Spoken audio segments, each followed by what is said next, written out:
Peace, peace, peace, loving hair grease. Welcome to Afro-Aspie's Rock and 365 Diversity Africans with Epilepsy Conference here at 2036 West North Avenue, Baltimore Green, City Weeds, with Shawna Divine, myself, and my co-collaborator, Dr. Kimya, Nuru. We are here today to speak to you about neurodivergency. In particular, we're talking about our condition, which a lot of people want to ignore because, in our community, we say, don't claim this, don't claim that. But if you have a legitimate illness with one of the physical members of your body, especially the brain, which is your control central, you need to acknowledge that as legitimate. And if your neighbors or community members are expressing to you that they have this condition, you need to acknowledge and understand that so you will understand what to do in event of a crisis. If someone experiences different types of seizures, which we'll be talking about later, we'll be talking about brain pain, physical pain in the brain, which is why you should not ignore headaches, because brain pain indicates neurological or physical condition with the brain. The brain may have suffered some sort of injury.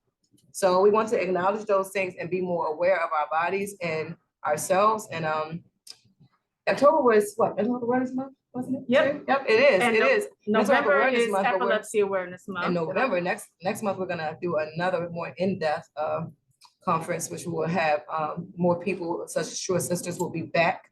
We're gonna have other people to assist in teaching you how to render first aid to someone who is in a crisis, whether it be an epilepsy seizure or someone who is having an autism crisis. Or other neurodivergent crises that may occur. So we're gonna enlighten you and give you a little bit of education about people like us in the community who are often ignored or often have their concerns negated because we live with what's called an invisible illness. That means it may not be obvious that I have a condition, a physiological condition, that something is wrong with part of my body, because a part of my body where my condition lies is here. You cannot see that, all you can see is my flesh. So my brain and my neurological health is very important and a big deal to me, because without your brain functioning properly, a lot of things can go awry. It can affect your moods, it can affect your energy, it can affect your body's physical functioning. So as far as members of your body not responding to stimulus, which is called paralysis, tardive dyskinesia, Parkinson's, all kinds of things can happen when your brain is affected by injury, by trauma, by birth, or just by developing, having a brain developmental disorder such as autism spectrum disorder. So without further ado, I'm gonna stop yapping now. And thank you all for attending this YouTube conference, Afro-Aspie's Rock, Africans with Epilepsy. This is our second one. The first was held at Temple of New African Thought, or TNAT Holistic Wellness Center. So that's the new name. So here we are, and I'm gonna give the talking stick to Dr. Kimya, Everett, my colleague and my friend. Thank you so much. So yes, we are at Baltimore Green, 2036 West North Avenue in Baltimore. So the work that we do is reaching Black people locally, nationally, and globally, which is why we record it. Because a lot of times people want to attend events, but things come up, whatever happens.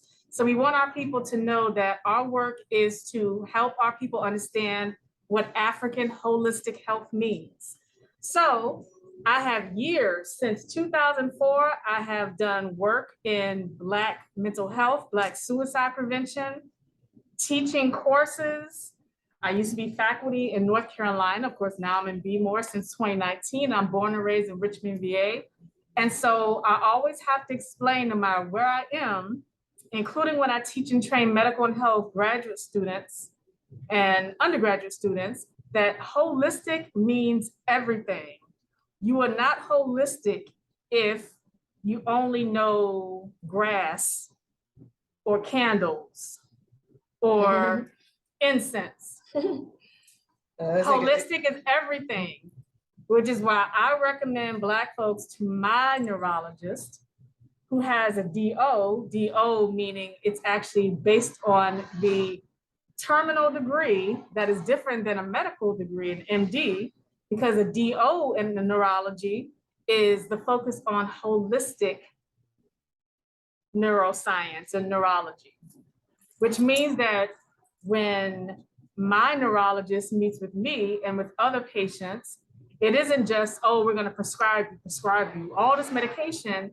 Yes, we might need medication, but it's literally keep me updated. How does this make you feel? Because I've had neurologists in 2 different states, okay? And some do not care how you feel. You're basically their data. So which is why I connect Black people with neurologists who actually do holistic. So again, let me take background on what holistic means. African holistic is thousands of years of African sciences, African medicines, African health approaches, African knowledges, which include Asian, indigenous, all around the world. If you believe that European white people created schools, then you have been hoodwinked, bamboozled, led astray. If you believe that European white people are the first ones to have laboratory experiments, scientists, medicines, mathematics, or any of that, then you do not understand holistic, and you've been taught this in schools. And that's also required people to believe that based on the pharmaceutical industry. That's why the pharmaceutical industry are based on billionaires, which is also the difficulty when you have different health conditions and disabilities. A lot of medical and health organizations, academic programs, and professionals were not taught and trained in holistic health. Instead, they were taught and trained how to speak with you quickly, diagnose you quickly, or send you away, because they say that's your imagination. But if they diagnose you, then they want to prescribe you something.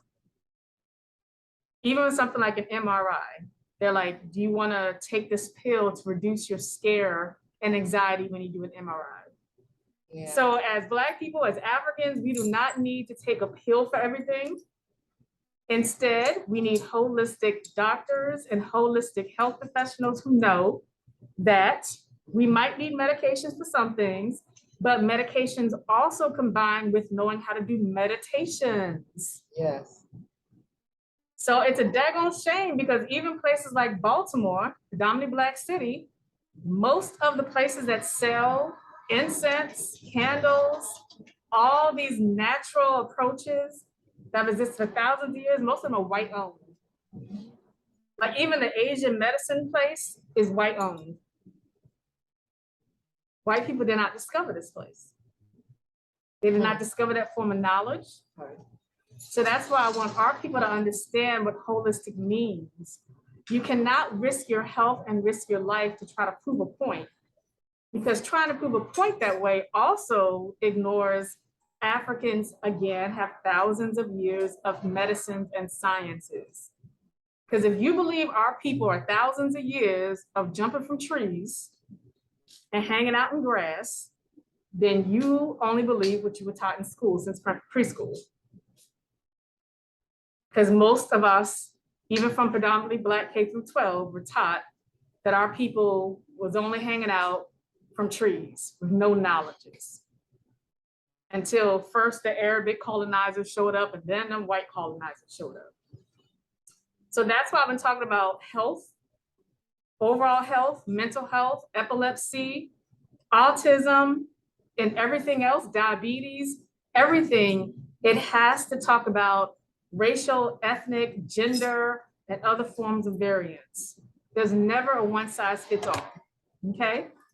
So on that note, Shawna Devine is gonna talk to you about Be More Green. Okay, cool. And the farm in the back. And then we're gonna introduce you to Mr. Curtis and to the UNIA brothers, Everett and Frank. And I'm gonna get out of the way for Shawna Devine to have to speak. I was thinking I was getting out of the way for you, but okay.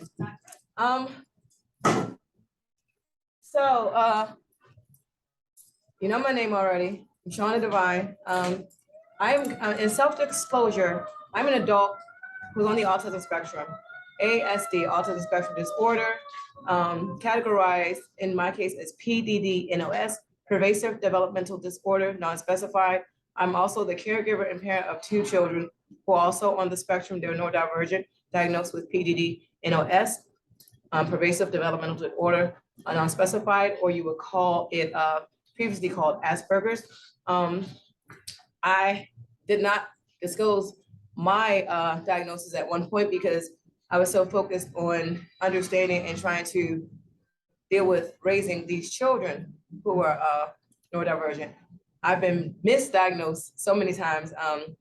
The book, which is nearly complete, because I really see that the cycle of my life and the healing cycle that I'm engaged in right now, as far as understanding myself and as far as arriving to a space of complete and absolute self-awareness, to understand what things would trigger me, to understand what situations and what energy I cannot abide or welcome in my space.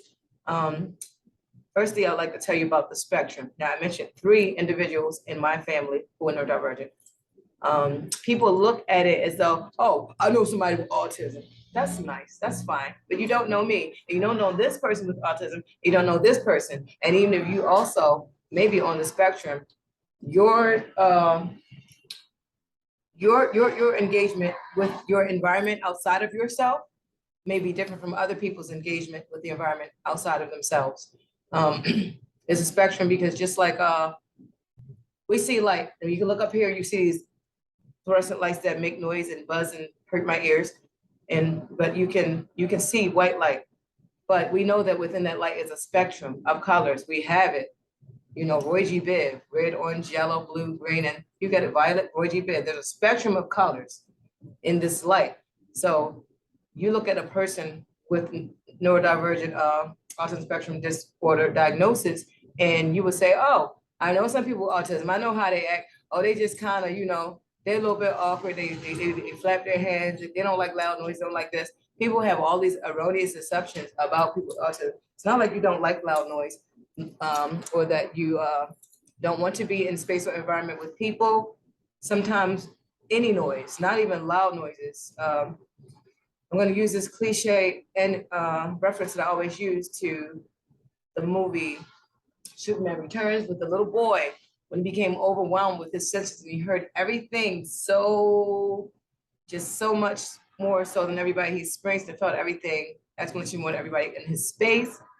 He was overwhelmed because it literally physically hurt his body to experience the environment around him.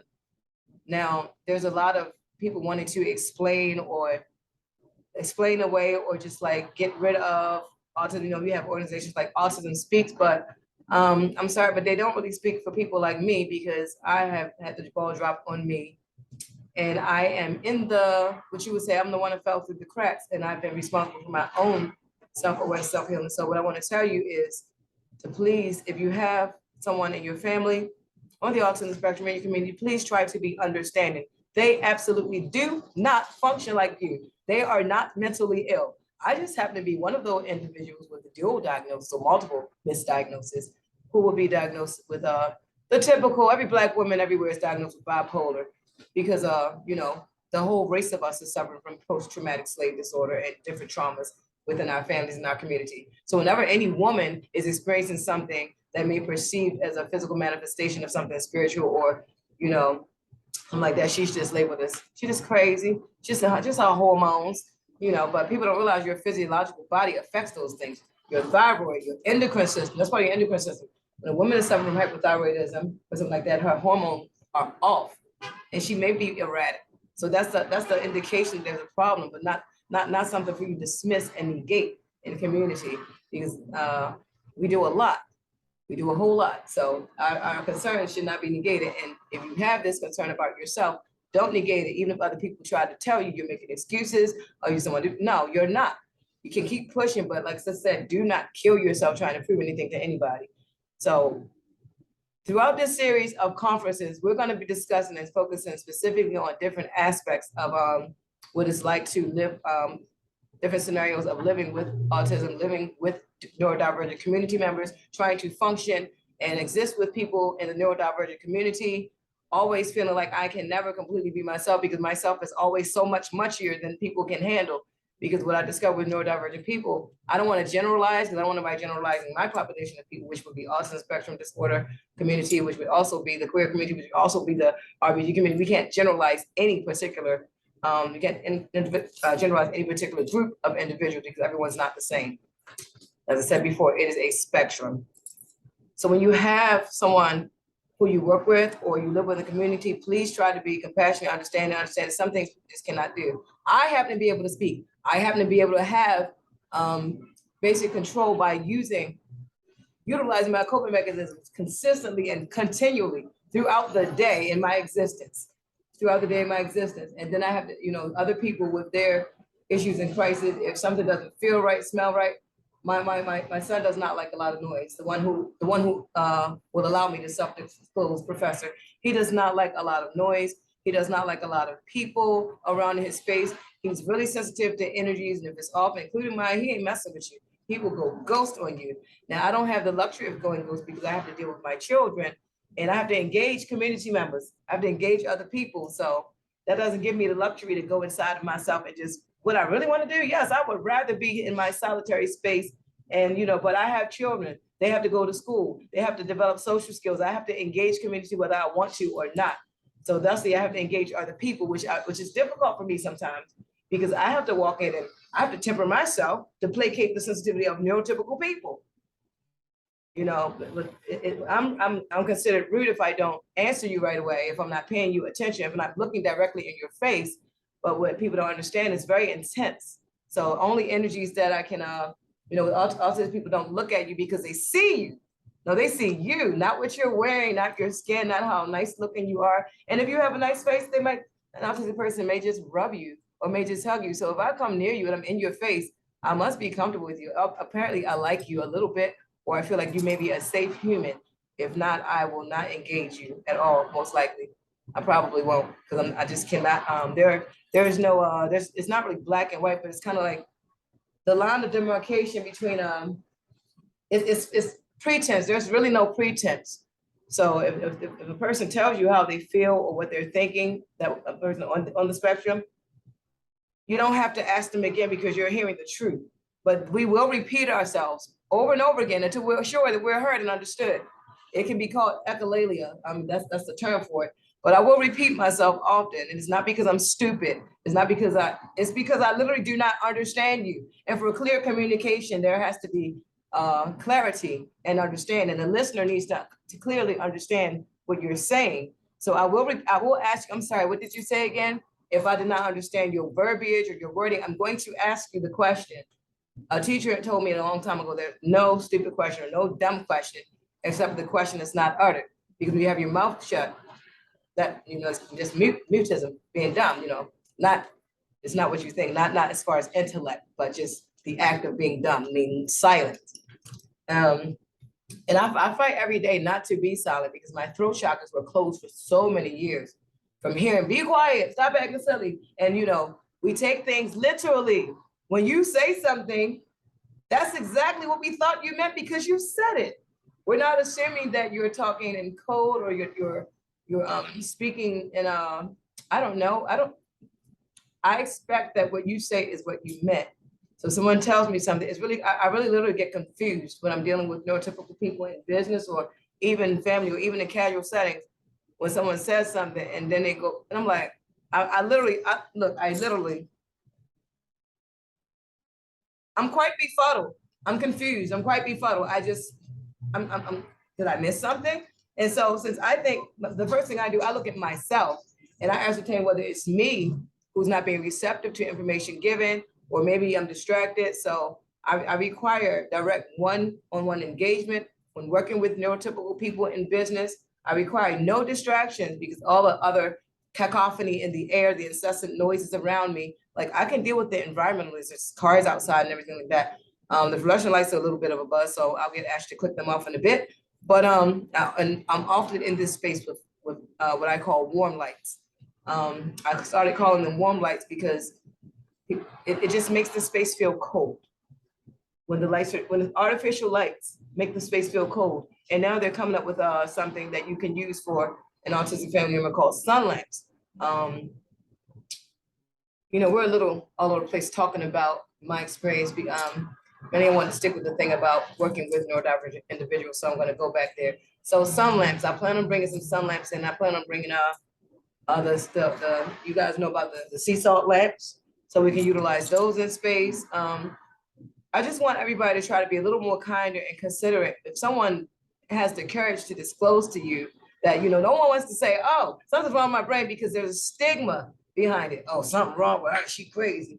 Oh, what's wrong with her? Oh, she just having her little shit right now. She just going off on a tangent. Well, you know her, she a little bit, I know what you say. I don't care though. But it's not true. Erase that ignorance and that false assumption and erroneous, those generalizations that they make about people who have a brain condition. There may be someone suffering from any number of brain conditions, including autism spectrum disorder. There are people who have literally bumped their heads, and that is absolutely not funny. That's not a joke to me. There are people that bump their heads, and when you taste that cerebral spinal fluid in the back of your head, when you taste that nasty feeling, it makes you feel nauseated. It's like electric taste. Now that's an autism thing, because that's the way I describe it. It's a blue electric taste, and it's right there because you're literally experiencing your sterile cerebral spinal fluid. And you bump your head and you feel that go back there, it's leaked. You have suffered an injury. You have suffered a brain injury, mild or severe. You have suffered a brain injury. You need to pay attention. Brain injuries can cause the reason why we're here today to talk about epilepsy. Some people are born with epilepsy. Some people have drug-induced epilepsy. Some people have epilepsy, as I just stated, per enduring traumatic brain injuries. So I don't know what else I can tell you about that except for to do your research, and attached to this YouTube will be references when it's posted. That will be references to spaces that you can look up and do your own research about the different types of brain pain. If you feel brain pain or have consistent headaches, don't negate that. It may not be your sinuses. It may not be, and we're going to show you at our next conference exactly what regions of the brain that you experience pain that you need to pay attention to. That's a red alert that you need to go to the hospital right away. Don't do what I did and wait and ignore it, because I was diagnosed at 4 and I didn't feel like I was experiencing anything, and Petimore's was something I thought I could handle by myself, until you land in a bed with a gown with leads all over your head, and your family members being confused and you not being coherent, because after you've had that major grand mal that you bumped your head, literally bumped your head, you're looking crazy and your words come out slurred, and people think and assume that you may be drunk. And every day when you experience episode, you get tired of explaining to people, so you just go along with, I'm just tired. So perhaps I'm a liar, because there are a lot of days recently I just tell people I'm just tired, and it's not the truth.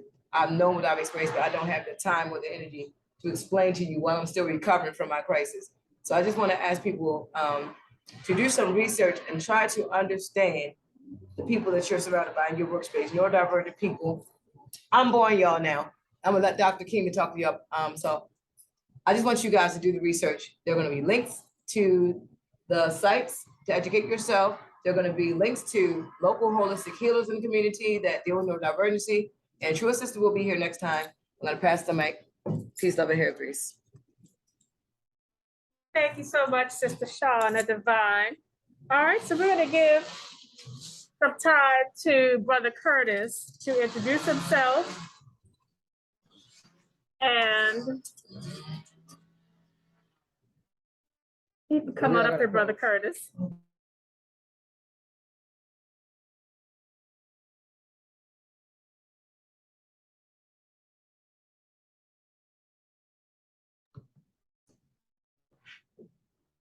All right, you can go ahead.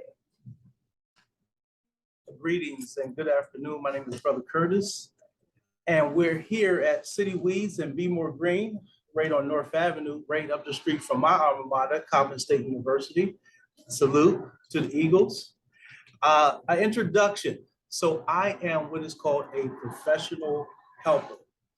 I am African-centered and I am trauma-informed. You're like, what is that? Whole bunch of stuff. But more importantly, I'm a caregiver for a woman that has multiple sclerosis. About 5 years ago, my wife was diagnosed with multiple sclerosis. And for those that don't know, it is an autoimmune disease. And what's so unique about this is your body's immune system attacks itself. It attacks the tissue, what they call on the myelin sheath, which is, I don't want to get too deep, but the reality is when someone's body begins to attack itself. There's a ton of manifestations.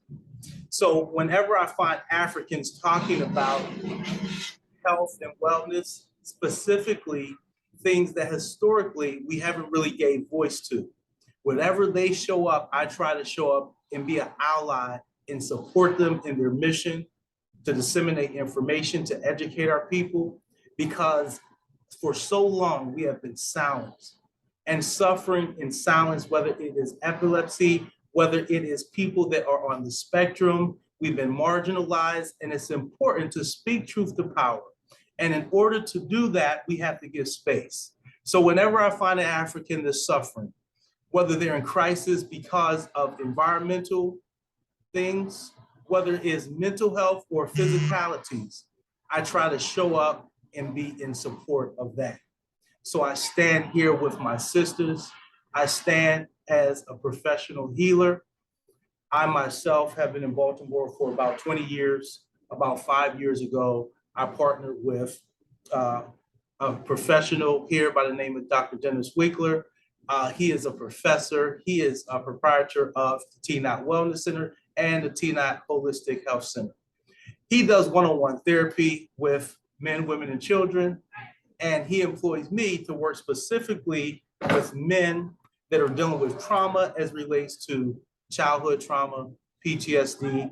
We deal with domestic violence, but our focus is really on any type of ailment or disease that do not allow men to show up as their best self. So our interventions are always African-centered.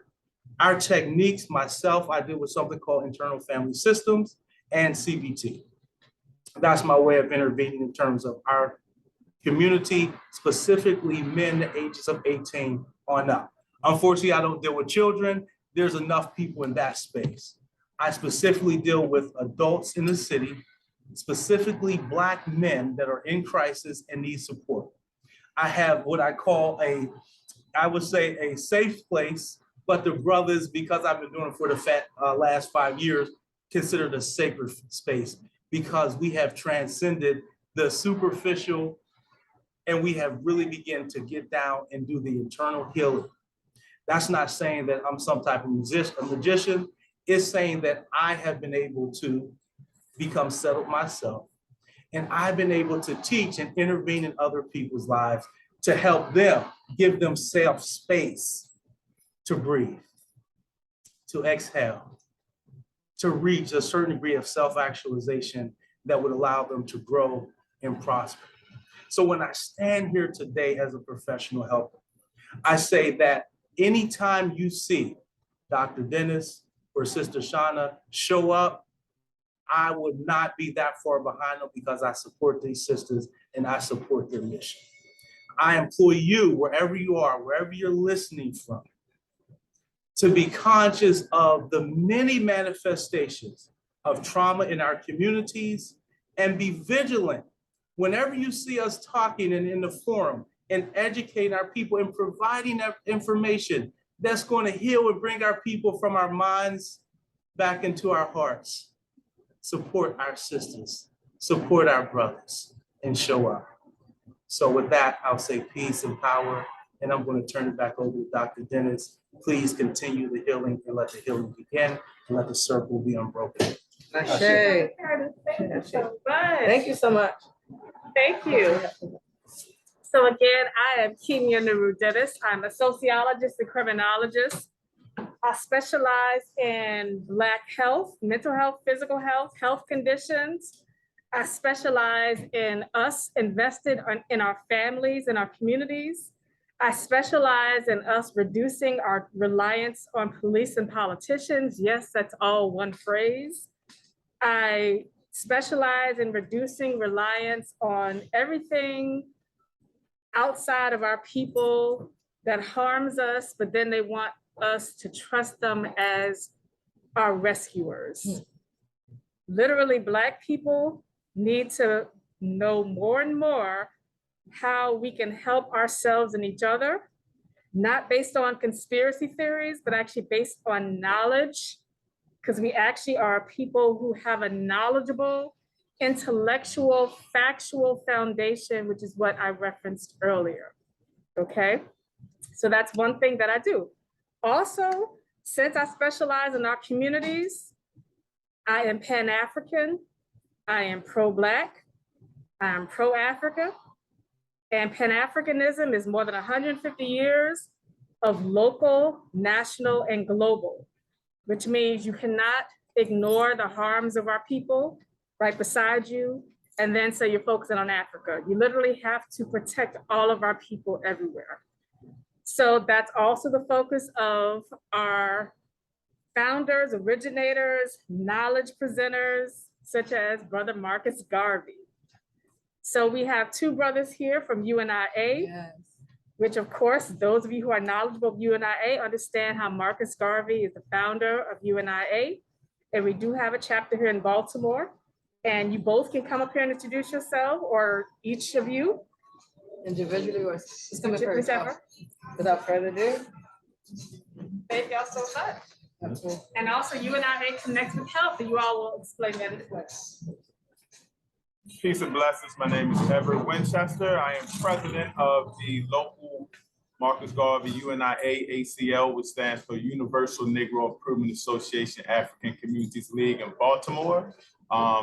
Our division is 106, named after the great general from Africa, Hannibal Barca, and our great scholar, Dr. John Henry Clarke. This is very important to us, health. Back in the early 1900s, Marcus Garvey started through the UNIA, the auxiliary called the Black Cross Nurses. And what that is back in the day, Black people couldn't be involved in healthcare. They couldn't be nurses. They couldn't participate in the Red Cross. So we started our own. Marcus Garvey didn't see a Black God back then. He didn't see a Black army. He didn't see a Black government. So he said, I'll create one. And he created the Universal Negro Improvement Association. So health is very important for us, not just physical health, but mental health. And it's very important for our people and our culture to understand, that we need to be taken care of. We need to get what I call it, when we do a checkup, we need to have a checkup on our mental as well as our physical. And it's very important. If your mental isn't right, it will affect you physically. So I'm blessed to be here. And I want to introduce our second vice, Brother Frank Shaw. He can fill you in on a lot of health aspects and what we do as well, Brother Frank.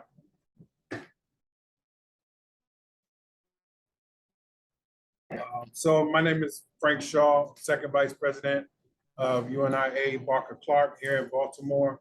And I want to thank Sister Kimya and Sister Shawna for inviting us to this event because this is such an important topic, and where she's touched on autism and epilepsy, things that we see and don't really understand. And for me, it's a part of my family. I have family members who are on the spectrum, and also, they try to label our children as ADHD, and that's something that I think is very misunderstood. And we have to have the background knowledge to be able to deal with the behaviors of our children as they grow into adulthood. And so we have to open up these types of forums even more and have these type of discussions and conversations about mental health, because we are in a crisis, and we have to continue to have more and more of these conversations, because a lot of times what we think is bad behavior is something where that child needs professional, holistic help. So remember that, like Sister Kimya said, holistic is the whole person. So you don't get heart disease and just get a pill to treat your heart. You have to change your diet. You have to de-stress. So the brain is the same thing. Mental health has those same aspects of looking at your whole body, looking at your diet, eliminating red dye, eliminating the blue color foods that we get, those candies that the children love, the Takis, the sodas that they have for breakfast, the Pop-Tarts, all that stuff is causing some of these issues that our children have. So we have to look at that in everything we do as a whole, and remember to go back to your roots. Remember to eat your fruit and vegetables. It's very important that your diet is a big part of your everyday health in your life. So, you know, I think right now I'm not an expert in this field, but I do know that it's very important, and we're going to do more of these forums and attend as much as we can so that we can continue spreading the word and telling our communities about mental health. And if, you know, we can be of any assistance, you know, UNIA BARCA-CLARKE is here to help out. And once again, we just thank you guys for this platform, and we look forward to seeing you again on the next one. Awesome. Thank you so much to both of you. Thank you so much to the brethren who came to enlighten us and give us their perspective and their knowledge about autism awareness and knowledge about epilepsy, and tell us what they can do to assist us in community, and express their how they felt it was important for mental health in our community to be addressed, because obviously UNIA is an organization that is centered forward Black empowerment and forward movement of the Black nation, of the United. I'm having speech aphasia. I'm exhausted. So in complete transparency, I'm gonna let you guys know exactly why we're here. This is exactly the reason why we're here. I am not high as a kite. I've had ample rest. I went to bed at about 11 p.m. And I awakened once or twice to, you know, to take care of nature. And I went back to sleep, and I woke up about 7 a.m. I did not get out of my bed. I laid there until my vision was focused, because when I wake up, I cannot see sometimes. I could not really see, you know, and I got my vision focused, and then I got out the bed. And I'm supposed to have, like, I usually keep a bottle of Fiji or essential water beside my bed, because I know the reason why I'm feeling that light, that wavy feeling without even, you know, having took a puff of any kind of marijuana, because yes, I use cannabis as my medication. So without even having done any of that and had a good night's sleep and been well rested, why am I waking up like that? Because there's something called myoclonic episodes you may experience in your sleep, which are little brainstorms that happen when you're asleep. I have leg twitches, you know. I have things that go on with my physical body that are just so annoying. And I still, you know, I still want to wake up and be peace, love, and hair grease and throw glitter and sunshine in spite of it, you know. So I don't let things defeat me, but I'm also not going to no longer acknowledge that something is hurting me. That is a thing that can occur with people on the spectrum. So anyway, what happened, so I went off on a tangent there. I woke up like this, and it took me, I got out of bed about nine-ish. I was able to get up about 9-ish when I actually put my feet down on the floor. I got up, I drank some of my water, and went to the bathroom again, and decided then that I am gonna start getting ready to get to work, which was my arrival time in my mind, anticipated being here about 1 p.m. at the latest, 12:30 or 12, just to be here, you know, to get things prepared. None of that happened because I was dizzy, and I was just weak for no reason, and I knew what it was. I had that feeling, I call that feeling in my head, that heady feeling that I know that I must have experienced something in my sleep, or probably before I got up. It just took me way longer to get myself oriented with my space and environment, you know. So drinking water is the first thing I do. Drink a bunch of water. So you'll always see me with some kind of water bottle or can of water, whatever. And then I had to deal with, you know, maintaining my peace in my space, so I did not bother my teenagers. But as soon as they woke up, that was something else I had to deal with. One experiencing crisis right now, and there was something major crisis right before I got to the space and right after I got to the space. So it's just like I deal with that, and then I deal with other people's external energies who need me to assist them with coping with what they're experiencing in their psyches or within their bodies, because every last one of my children has experienced a seizure, except for, no, he's no exception either. Yep, all experienced seizure before. My third-born child actually experienced a major seizure when she was about 5. We were all celebrating Thanksgiving as a family, cookie dough going on. And, it's fun for the kids, it's sensory, sensory activity. We'll talk about sensory activities another time. But we were all doing this activity, and I thought that my child, who was a thumb sucker then, was trying to put the thumb in the mouth, and the child was laying back over the couch in an awkward position, like arch. And I went over there like, what's going on with you? Get your butt all the way on the couch. You sleepy? I thought you were making cookies, whatever. So it wasn't that my child was attempting to put a thumb in the mouth. My child was twitching. My child was convulsing. The child was having a seizure right there. So turn the oven off, cookie dough and all the stuff, left where it is. We get in the ambulance, we go down, and the paramedics take us down there, and they render their aid before we get there, and run tests and render aid when they get there. And it was definitely a grand mal. So my other child on the spectrum has experienced seizures before as well. Not as severe, but definitely had that in instance of myoclonus and self-disclosure. I could tell my business, and it's all gonna be in my book because this can help somebody, because I want people to know if if you have just one or two people in your community may have neurological issues that don't mind talking, you need someone you can share with, because if you share with neurotypical people, they really do not understand. And even other neurodivergent people, depending on the level of cognitive functioning and ability to have understanding, which is also a myth that we cannot be empathetic. How else would I be a born empath? So we're negating myths and stigmas and trying to, educate people and just share my stories. Let somebody know you're not alone. Everybody go through their shit. And I just get up every day and push, and I fight, and I push, and I fight, and then I still get back to that.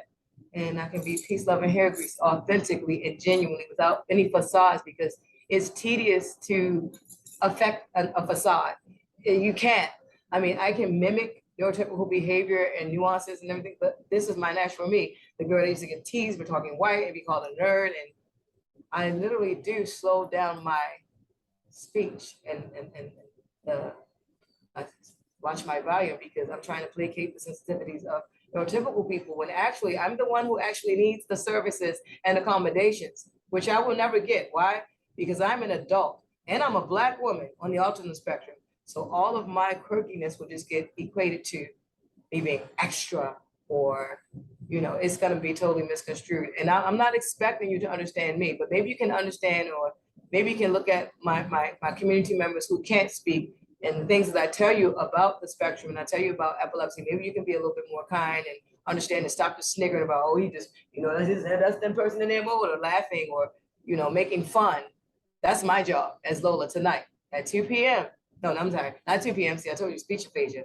At 8 p.m. at the Motor House. It's my job to poke fun at it, because, truth and jest, me being facetious, is my coping mechanism. So without further ado, I'm done to the next session. And like I said, there will be links for resources and people in holistic healing, experts like Dr. Kimya, Nuru dentist, experts like myself who live and breathe this stuff straight from the horse's mouth and hear about my experience. And I just want everybody to be a little more kinder and compassionate, because you never know. And be kind to yourself too. If you are hiding and you have not self-disclosed to anyone because of people's ignorance, because people will literally abandon you in the midst of your crisis, or people will literally tell you things that are impossible for you to do while you're in crisis. And you just have to take those punches, and you just have to keep pushing for yourself. I literally don't like this planet. I literally want to ascend and not even be here anymore, but there's a reason I'm here. My children need me. My community members who cannot speak for themselves need me. And I need to get this message out before I just float away or something like that. This message has to get out so somebody else won't have to struggle or suffer the way that I do or have had to. Because every day for me is a fight. I don't enjoy fighting. I'd rather frolic in daisies and blow grass and paint pictures and make people happy and be people's cheerleader. But my life and my environment causes me to have to fight, because I have to speak up for myself, because if I don't, no one else will.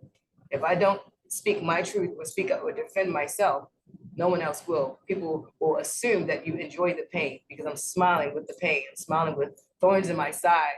I'm smiling with wounds, and I'm pushing, I'm moving, and I'm still making a change and making a difference, because not to prove it to anybody else, but every day I live my life to prove something to myself, because I want to give up, but I don't.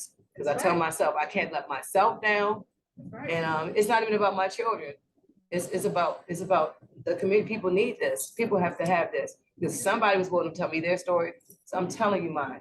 That's right. And you can take the meat and leave the bone. Peace, love, and hair grease. So this is where I come in with a reference to Method Man. I came to bring the pain hardcore to your brain, right?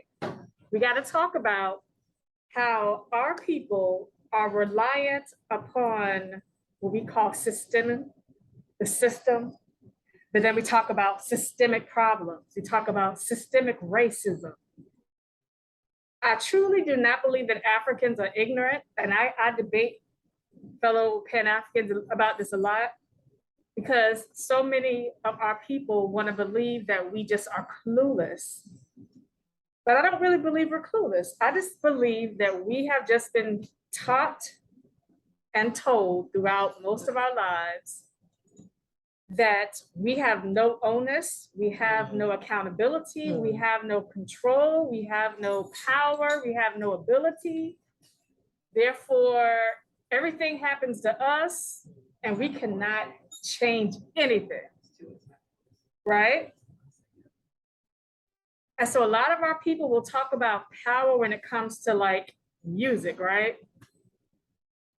Or a certain type of style. Like, you know, walking around talking about I got my style, you know, I'm doing my thing. But wait a second. If you can acknowledge we are descendants of thousands of years of styles as one component of culture, you gotta understand the power that comes through that in many ways. Because those styles are also components of sciences and mathematics. If you ever have taken different forms of mathematics, like the shapes of mathematics, you'll know that mathematics is not just 1 + 1 = 2. It's literally, and I took this boring class in college, it's literally the mathematics of looking at shapes. Usually white people teach those classes if they graded it, right? So this is why I want Africans to take responsibility. Those of us with brain conditions, I have a hole in my brain, okay? I go to my neurologist, not because it's the most exciting thing, but because I appreciate my neurologist who, again, specializes in holistic neurology. I appreciate my neurologist can admit when she's not sure of something. Yes. And she will simply say, I do not know. And she will get back to me. Yes, she does not misdiagnose. She does not put a prescription on something if she's not sure. And if she gives me a prescription, she'll say, let me know how this feels. Even regarding COVID vaccine, she said, try the first one, take a break, contact me and tell me how you feel. You ain't got to get into this commitment thing. Literally tell me how you feel. That's why I want Africans to understand we have a reason to be skeptical, but we also have to challenge our skepticism. And we have to think critically, how are we going to take responsibility of this? Because when you're struggling with health conditions, you cannot struggle alone. And then every time someone offers assistance for your health, you say, what about 5 centuries of scientific racism, 5 centuries of medical racism? We know that. And the oppressor banks on you dying, like they bank on you dying. You're their data if you die.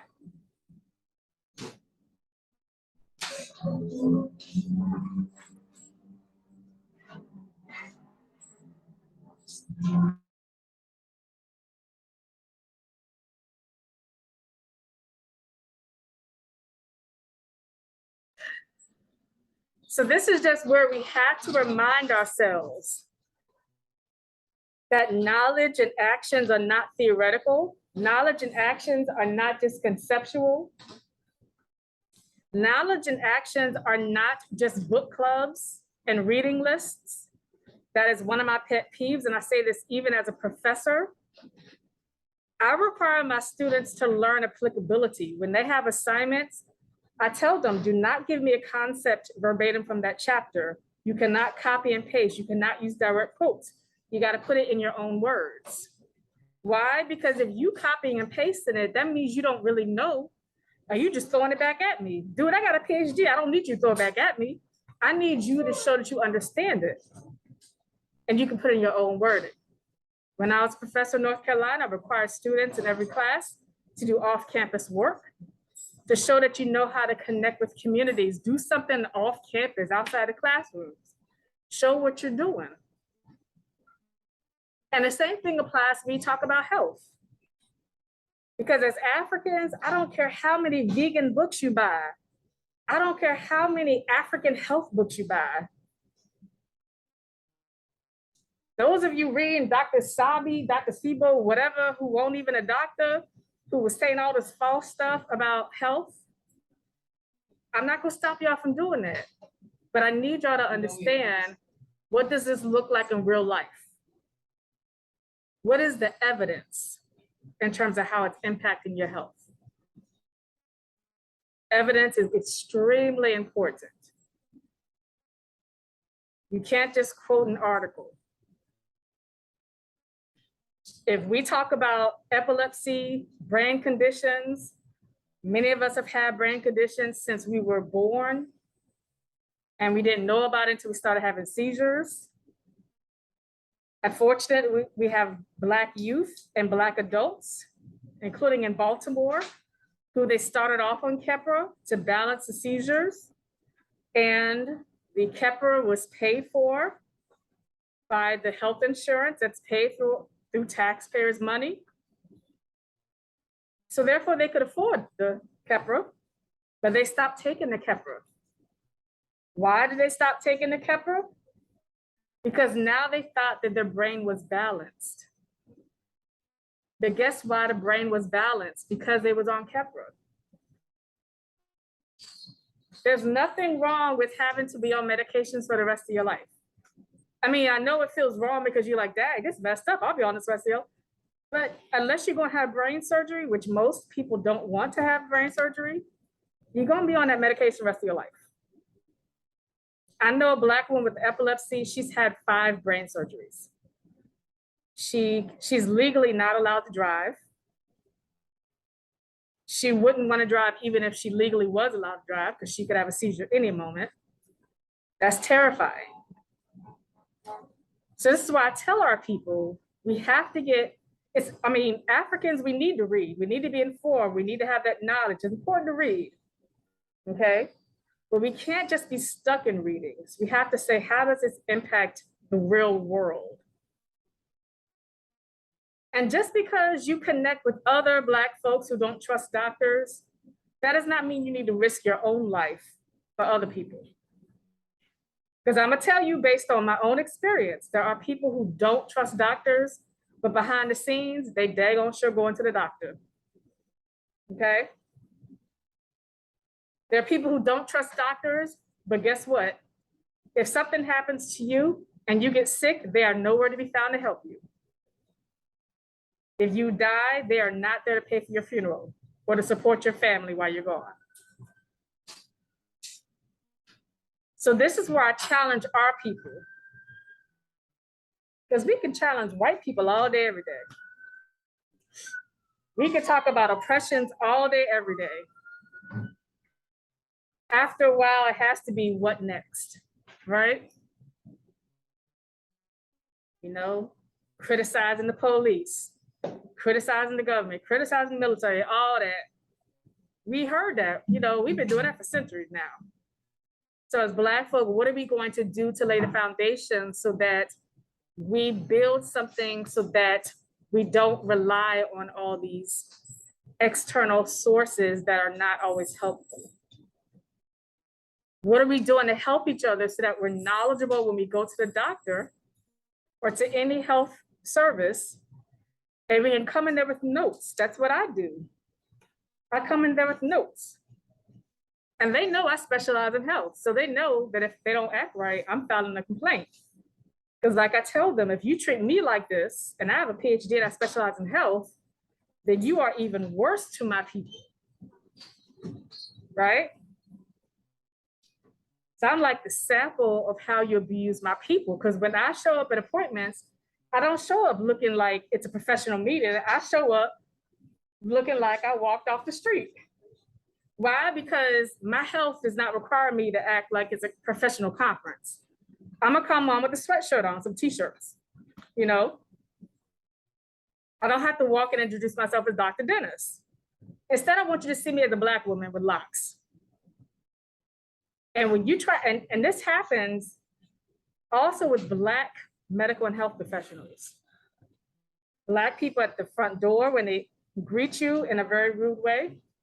Black people who are administrative assistants when they try to dismiss you.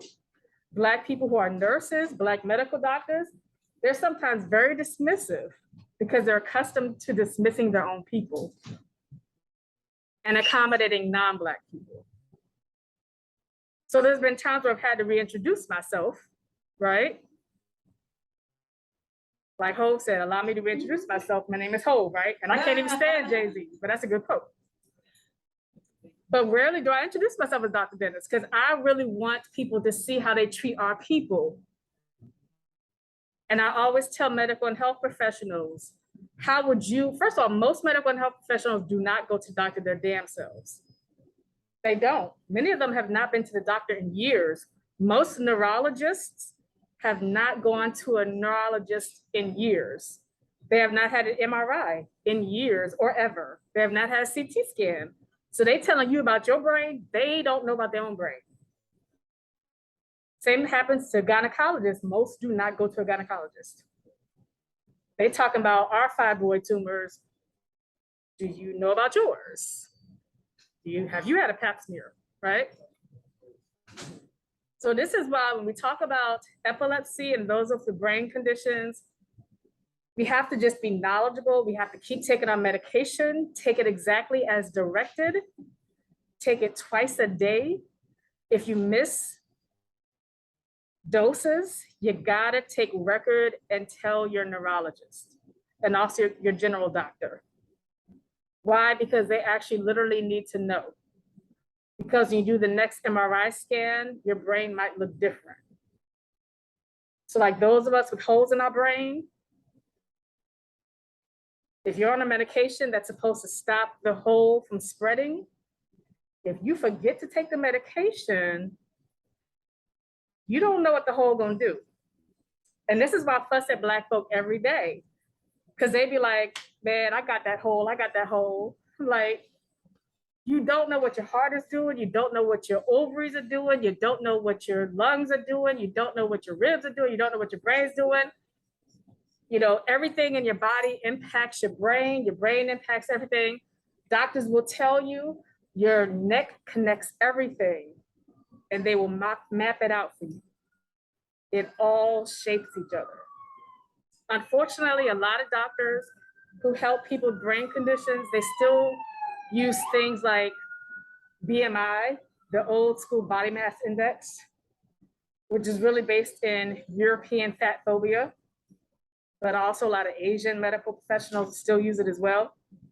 So a decade ago, they developed like a Black-based BMI, but even that is still not something we can go completely based on. So this is why I just tell Black folk, you have to go in there, you gotta get the information you need, and some things you can't ignore, but you can't risk your health and cancel all of your appointments. Like, that happens a whole lot. A lot of our people will say, oh, that neurologist got on my nerve, they ain't gonna see me again. They don't care, unless you go file a complaint, that is. But most Black folks ain't filing a complaint. And I help Black folks file a complaint. I'll be like, I'll contact them with you, we're gonna do this. But most Black folks don't do that. So they literally would just disappear and their brain condition is getting worse. And when you have a brain condition, you can literally die at any given moment. Seizures can happen while you're sleeping. I have a friend who has a seizure while just talking. And it's not always obvious. It could just be your eye twitching, you know? So this is why I just want us to think about accountability, responsibility, and get over this whole, I always just tell our people, we gotta get over the jargon and the catchphrases and catchwords that white liberals, white progressives, white anti-fascists, and all of them have given y'all permission to use. Like systemic, systematic, woo. Okay, congratulations. How you doing, brother? I'm doing just fine. I don't mean to hardly criticize.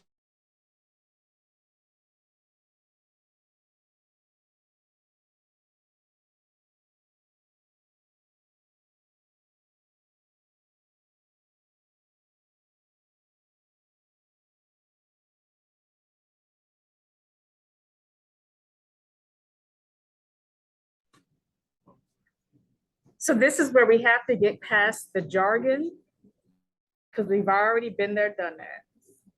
And we have to look at the actions part. And so that's crucial here.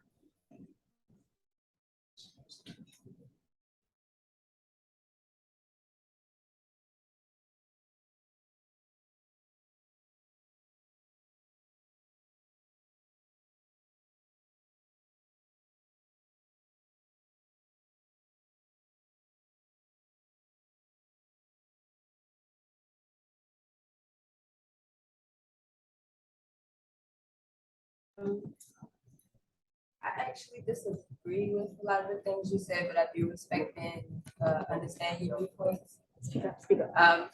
But I believe that Black people need better health as far as like what they eat, what they consume. And consumption is not only physical, like what you consume, what you watch. And we need mindfulness of our mindsets because your mindset can create illness. And I do believe that you need both. You might need some of what the studies of medicine had, not necessarily fully, because a lot of that, as you said before, was based on European, like Black phobia and things like that. So I think that we need both. We still need to go back to traditions that work and like people were living for a long time off those traditions. So I think like, but we also need to understand like what we watch is part of how we treat one another as well. Because if you constantly watching Black bodies hit the ground and nothing happens, you think Black bodies hitting the ground is okay. And so it's not only about, and if you're in a Black body and you think Black bodies hitting the ground is okay, you're gonna think your health is not that important as well. So like what you eat, what you watch, like who you're around, how you talk about yourself, all of that comes into your health as well. If you're always thinking illness, you'll never be in wellness. The mind can't think of a negative. If you're always thinking, I'm not ill, you will be ill. Because like if you want to think of, don't think about the pink elephant in the room. Everybody just thinking about a pink elephant. So like, you know what I mean? Like you have to like think wellness, not illness. So what is wellness? And like if it's memes about it, it's a quote actually, it's like wellness is we and illness is I. You know what I mean? So like we need each other. We need community. We need health. We need food. We need mindsets that will push people forward and help. And another thing is like you were saying, like where the healers and things like that, but a lot of the healers are broken down from the community, breaking them down. So the healers need help from the community to heal. You know what I mean? So we need we. It's not gonna be I or I need. It's we need each other and we need each other to uphold each other accountable, like you said, accountability. Like if you see your brother slacking, like he eating all the, like he got a diabetes or something, and he keep eating all the sugar and you're not saying nothing, like that's also you've been an influence in the neighborhood. You know what I mean? Like inaction is still enabling. So you don't disagree with what I said, you actually furthering what I said. Yeah, this is one thing that I want Africans to understand. A lot of times we're not disagreeing with each other, we're just expanding each other's message. We've been brainwashed to compete with each other's point instead of understanding it actually is very connected to what each other's saying. And that happens a lot when we do health work. Point with Sebi, because I actually do agree with it. Well, you gotta specify that. Okay? Yeah, so yeah, on that point, that's what I meant. So Sebi, who was actually not a doctor, who actually was put into court for making false claims, there are things that he put. He did win some though, but that's another conversation, but. Okay, so a certain beverage that worked is different than a lot of stuff. Johnson & Johnson was putting court, they let them put stuff in people's bodies. Well, actually Johnson & Johnson lost, actually they lost lawsuits. So here's one thing I don't want Black people to ever do. Yeah. White people murdering us should never be the comparison sample. No, I'm just saying, like, they do what they do, and they're still on the shelves, but then Sebi went to court, and we're trying to discredit them. and that's Well, a what I'm lot saying. of Johnson & Johnson products have been taken off. Yeah, his stuff was Okay. prescription too. But like I always say, because a lot of Pan Africans are talking about, we need to be racist, we need to be racist. That whole comparison, the white people thing, like, well, white people can't killing be us, therefore racist. we should follow Sebi. We need to be able to multitask. No, They I wasn't saying that. all, they all are harming our people. They all are harming our people, okay? All right? So Sebi having a good idea for a drink that some I don't folks think have used. As deep as she meant, but I get what you're saying too, Yeah. when you go with this, but that's not, I don't think that was what she Yeah. intended. So Dr. Sebi, first of all, was not a doctor, okay? And a lot of things he presented were not factual. So finding one thing is okay, but that's not the same thing as, if you ever watched the videos, he was talking about the power of semen. If you ever watched his video about semen, the semen on males, men. Yeah, yes, Yeah. spermatozoa semen, yeah. Yeah, so that was not factual, okay? So we just have to be careful I because, take the meat, leave the bone, but you can't negate. well, truth. so if you're gonna do that though, you gotta Exactly. understand the importance of actually going to doctors who actually you can hold them legally accountable. Yeah, so We can actually hold medical doctors legally accountable beyond just watching the YouTube videos. This is where I want Black people to understand the difference between, you can listen to grandma, and if what she say kills you, but if you listen to your medical doctor, what they say kill you, we actually, as Black folks, can file a complaint. And we can hold people accountable to the law. Okay, so that's a huge difference, which is why we want Black people to understand. Any other thoughts? Yes. You know, I find it interesting. Is it? We talk about community, and I love community. But I had a unique opportunity a couple weeks ago to go back to nature and go to a rites of passage, and I was on a vision quest. And one of the elders during ceremony said to go out in nature and find a tree. Oh, I love human beings, brothers and sisters. But the power of nature and communing with those things that don't talk, that we think about as inanimate. And the elder said, go find a tree. And I'm thinking to myself, this is some old tree hugger stuff. And it really didn't resonate with me. But I gave space for learning and experience. And I went towards a tree. And I began to connect with the tree. And it was really organic, and it was kind of spooky at first. And then I realized that, wow, the tree had a message for me. And we talk about emotions being messengers, but we never think about those inanimate objects that nature can kind of communicate a message to me. And of course, it was in shadow for me. I didn't expect to have the experience. And I picked a tree, and it had a vine going around the tree. And the tree says, this is your wife. And I was like, oh, this is my wife. And the vine was kind of constricting the tree, the trunk of the tree. And I said, oh, that vine must be the multiple sclerosis. It seems like it's really strangling and constricting her.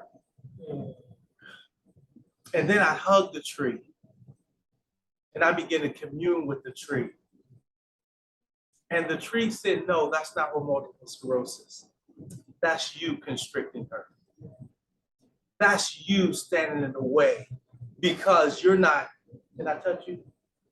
You're not touching her. Many years ago, I became a Reiki master, and I believe in energy. And this morning, I woke up and I just took some time to touch my wife. Did I heal the multiple sclerosis? No. But I realized that human touch and energy is so transformative when it's intentional. And that 10 minutes of touch, that 15 minutes of touch, sort of sent my wife on her way with a burst of energy. Imagine with us connecting to each other, how transforming a touch and very intentional in terms of our communication can be. If 10 to 15 minutes will jumpstart my wife, imagine if we became more intentional in our interactions with each other. Well, thank you. Interaction, intentional. That was, wow. That's the thing, you know, and that's the thing, another thing we need to talk about with our community. You know, people have different love languages, and when you're dealing with people who are on, you know, on the autism spectrum, neurodivergent, may have suffered a brain injury, may have been born with a hole in their head or may develop one. People who are neurodivergent are people who have a traumatic brain injury, even from, you know, drugs or maybe even from birth or an actual physical injuries at some point in their life to the point of their, you know, transition from this realm. So we have to kind of understand that just we have things that we deal with in our own minds. Some of you have not self-disclosed. I, in full transparency, I've self-disclosed everything, all my alphabet soup. So I'm letting you guys know that it's okay to, you know, just be a little human and understand that other people are human. So people that show up all bright and shiny, you have no idea the fucking hell they may have endured just to get to you. And I'm always mindful of that. So I don't, you know, some people say I'm too nice or people pleasing, something like that, but because of the things that I literally legitimately challenge every day and yeah, fuck it up every day in spite of, I know that somebody else might have beat their way, you know, might have been feeling this small and beat their way up a ginormous wet paper bag just to get to me. We don't know. So we exercise a little, you know, kindness and, you know, be gentle with yourself and other people because it's so necessary. You have no idea. I can look at somebody bright and shiny and I can see the pain in their eyes. I can see the fight. I can see they have needed to have someone just allow them to be themselves. And we should actually go out into the mountains and go out into the, you know, the open space and go on these retreats and go and if we have to, I know it's gonna sound crazy, but just release it, you know, we have to put it out there because if you hold it in, I know, well, I did it on my sister in the music video as well, but I mean, I do this, I will go somewhere, I will have a pillow because rather, instead of harming myself or someone else, because the energy that I'm receiving, and doesn't have to be from people directly in my space, but we know it's intense out here, and then you're dealing with your own neurology and other people, but you want to maintain your balance and you want to maintain your humanness, and you want to maintain the space of not being bitter. You want to maintain a space of still being compassionate for somebody else and not to get so caught. My pain, ouch, ouch, ouch, ah, because yes, it fucking hurts. Okay, life sucks and it hurts, and it sucks even more when you have something when you have to fight inside of your own body in a space that no one else can see or is even aware of yourself. And maybe another person can actually see you. So it, you know, it's a lonely space to be in when you're surrounded by people, but you're all alone, you know, like when you feel that way.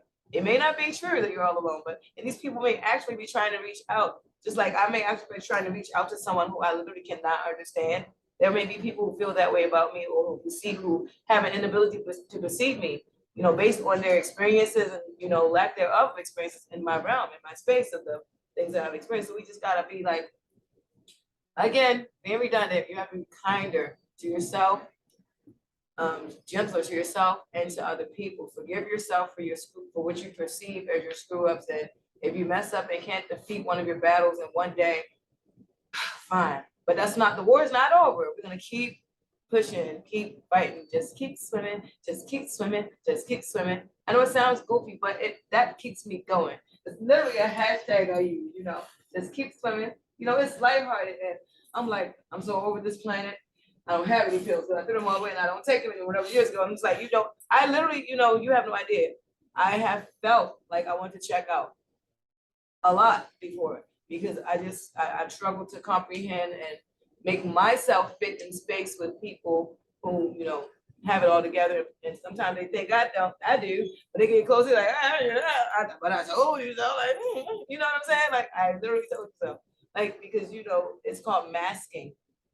And I really don't attempt to do that anymore, which is why I went from a collar shirt to a ripped up shirt to a morph. I really don't attempt to mask when I go through my transitions. They might be obvious and they might be subtle, but like she said, I just like try to take and focus and appreciate all the moments of pure joy and authentic moments with humans, because you can die at any time with a brain condition. So I don't like to be in a energy or the, you know, we like to frolic. That's how we were frolicking in the park, like literally barefoot. Like I cannot make this stuff up. This is what I do.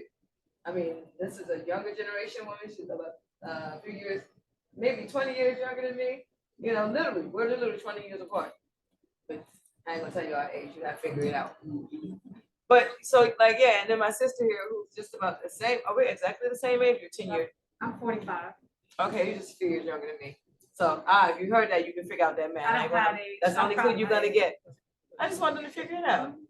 Yeah. So anyway, I'm just grateful for the individuals in this space and the individuals who will view this broadcast. I will definitely make a better effort to promo this time, because this is necessary. This information needs to get out there. People need to share their stories so people won't be ashamed, because the aim of Afro-Aspie's Rock is to destigmatize people living with neurological and mental health disorders. So happy, which one is it this month? So Happy this mental is health the awareness. epilepsy, well, Happy mental health awareness month, And next month, we'll see you back again for epilepsy awareness. Epilepsy Awareness Month. And this is Afro-Aspie's Rock, Afrikans with Epilepsy Conference. Still suffering aphasia, guys, so you know what that meant. So let's end with 1 minute of patient advocacy after Curtis talks. Yeah, so let me say one thing. So I work with people on the spectrum, dealing with autism. And maybe for the next conference, I do assistive technology. So I play around with fidgets. I play around with snow globes and a whole bunch of different things. So, and I make hula hoops. So we could do maybe a hula hoop, arts and crafts. We could make fidgets. We could make some other things for the next conference, because when you're dealing with people with sensory type of, spectrum, there's a lot of neat things that can kind of distract them and help them to focus. So any of you guys that will be interested in the next conference, I will be here doing some arts and crafts, probably some hula hoops if they permitting, if the systems permit me, and do some assistive technology types of things just to make it fun and a little bit less heavy. The first has This been heavy. And we may have some guests also. Can I leak it? Yeah. It might be some people. This brother named Muhammad. It's a brother named Muhammad. He got this thing called 3D Pin Party. Huh? Let's do it. 3D Pin Party. We want you here. We have a meeting Thursday. And I hope that we can, yeah, so. 3D Pin Party. pin party. Man, oh. Yeah, those are the children, the you said children pen that were here at party. the previous education program.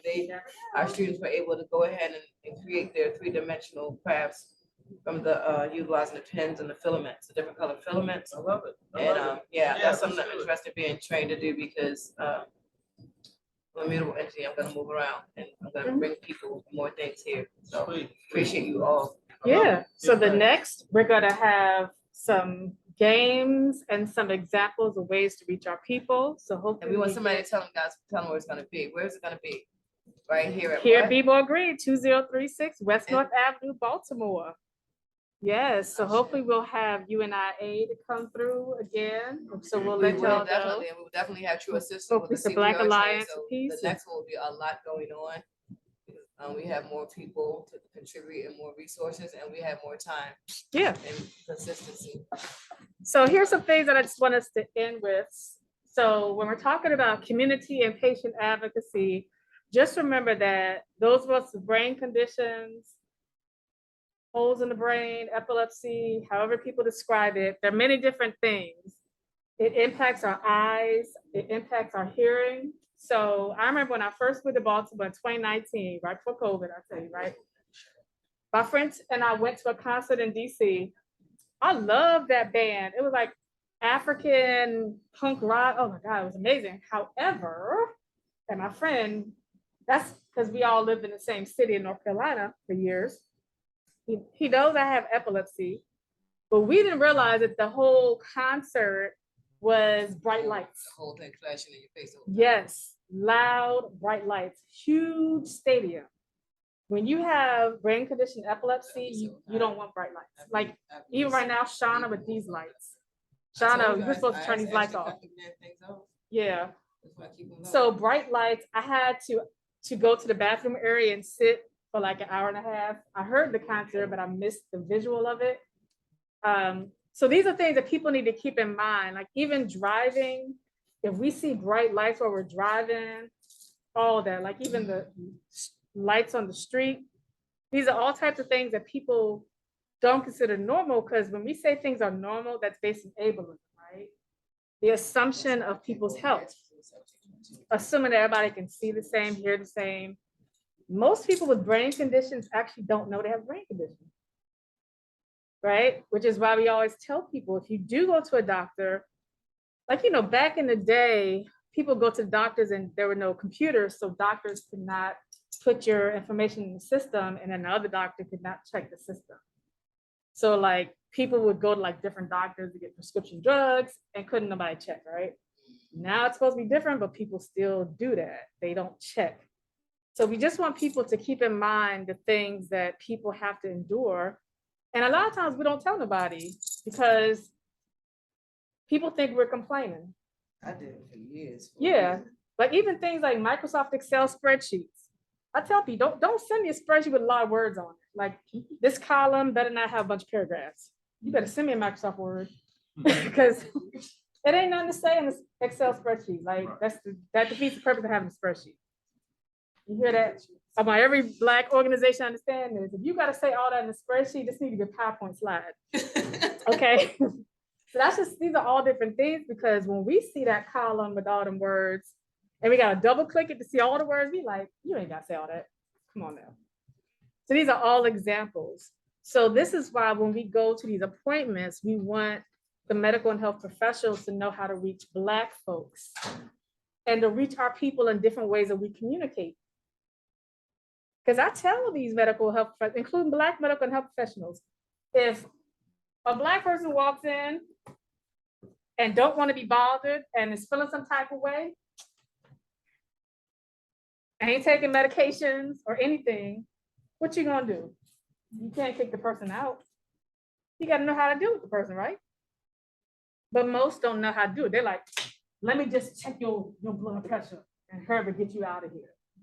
So they risking our lives because they don't know how to reach us, so we don't feel like being bothered. First of all, don't nobody feel like being bothered. We just express in a different way.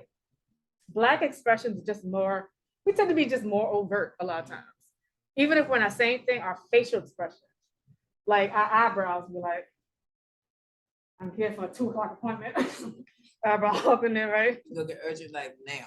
Yeah. And a lot of times when, like yesterday at my appointment, they said, what's your range of pain? Is it 0 to 10 in terms of how you feel pain? It was a Black woman nurse. I said, oh, what kind of question is that? She said, 0 is you don't feel any pain. 10 is severe pain.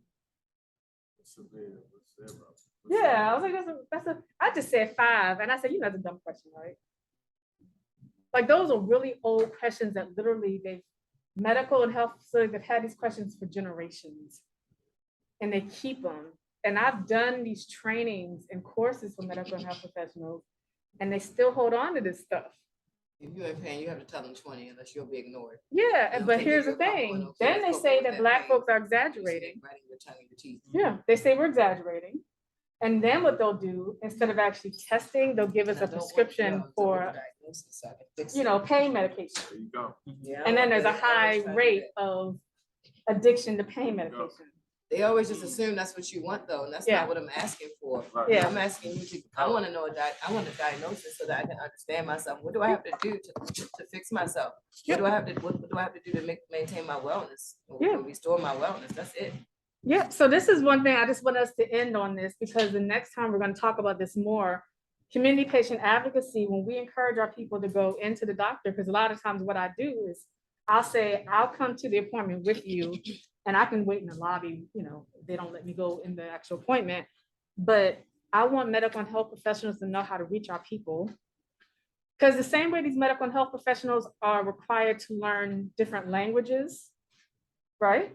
They're required to learn how to reach people with different languages. Like when you go to different labs downtown, you're able to speak different languages and have somebody to interpret so that you can pick up a prescription. Did y'all know that? You know, they don't say if you don't speak English, you're just not gonna get this. They're not legally allowed to do that. I see where you're going with that. So advocacy, I'm gonna say the small letter advocacy. So small a. So I have a daughter that has sickle cell. And it's okay. The problem is, as a Black male, if I'm sitting there with my daughter, especially when she was really young, they would come into the room and not talk to me as a Black man, and just talk to the child and different things like that. And I used to always have to advocate and listen. Before you talk to my child, first acknowledge that I'm in the room, right? Yep. And if there's concerns in terms of what you're going to do with my child, it's important that me as the adult kind of give you permission. You're not going to come in and just do anything. And a lot of it had to do with taking blood. Sometimes they couldn't find a vein, but they wanted to keep sticking her and different things like that. And I'm like, no, you already stuck her 5 times. Can we try a smaller needle and different things like that? But as she got older, now she's 20, she's in college, the advocacy kind of changed because now they think she's drug seeking when she's having pain crisis. And this becomes another problem. And it's like, even though she's 20, she's an adult, sometimes me and my wife, we have to kind of go with her because it's important for us to really communicate, no, she's in pain. The other issue is she has a high tolerance for pain. And that's why when you say on the scale of 0 to 10, what is pain? Well, she's been living with this all her life and having severe pain crisis. So pain for her may not be pain for her, and I mean for us, and she's always minimizing it. Yeah. So if I see her saying I'm in pain, I know it's automatically at a 10. It's so excruciating the fact that she's calling out and saying, hey, I need help. So we do need advocacy at all levels, though, that big A as well as the small a on that individual, whether it's an appointment, and just having someone sit in that second seat to be able to catch and hear what the doctors are saying. Right. Yeah. Is there some bias taking place, right? Always having the belief, always having that belief that Black people are trying to self-medicate, trying to get disease. I mean, you know, because they want to prescribe us pain medication. And then we say, hey, I need it again. Because since she was 5, she's been prescribed Oxycontin. You feel what I'm saying? Woo. Heavy narcotics. Since 5? Since 5. And we're like, hold on, you know, she got the patch, she got all types of stuff. And I'm like, listen, we don't need all that. Yeah. But then if she say, hey, I'm in pain, now that she's 20, they don't want to give it to her. You see how crazy this is? Yeah. Y'all was giving it to her when she was a toddler, but now that she's an adult and saying, you know what, I think I need this, they want to hold back. So advocacy is very important on every level. And we can't discount that when we show up at that doctor, no matter how smart we are, we could miss certain things. And we gotta, those that are educated enough, we gotta be able to go and advocate for our relatives and those people that we hold in. Thank you so much for sharing your family experience also, because that's eventually what I want us all to collaborate on. We're going to start talking about first responders at the next training. So as Black folks, what we can do with our families, and also when we see other people having, it could be like a substance use overdose.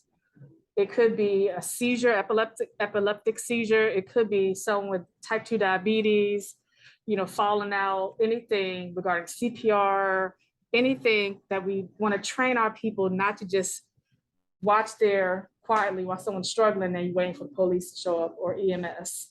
Because we need to be first responders for our people and call first responders. I don't believe not police should be first responders, but you know, EMS are first responders, but the person should not be struggling and possibly dying and you don't know what to do until EMS shows.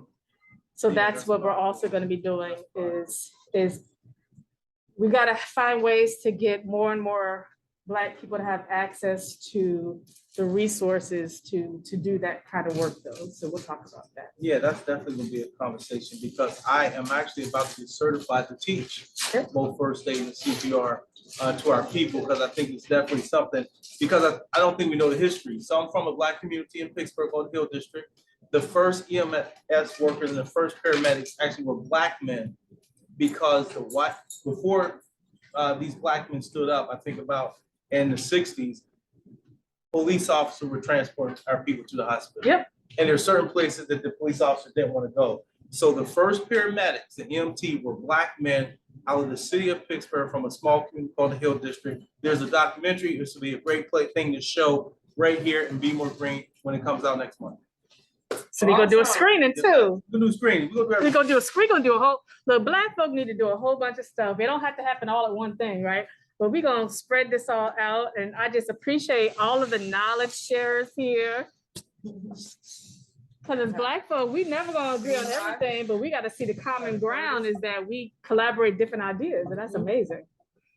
So thank y'all for watching, and holla. Peace. He's hungry.